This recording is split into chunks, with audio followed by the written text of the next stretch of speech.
Then we have elegy. An elegy is a specific type of lyric poem. In an elegy, the speaker thinks about death, usually as a tribute to one who has recently died.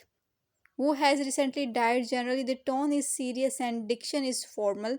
It's a sad poem expressing grief or sorrow over the death of a person.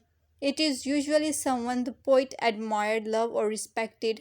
Sometimes it simply mourns the passing of all life and beauty.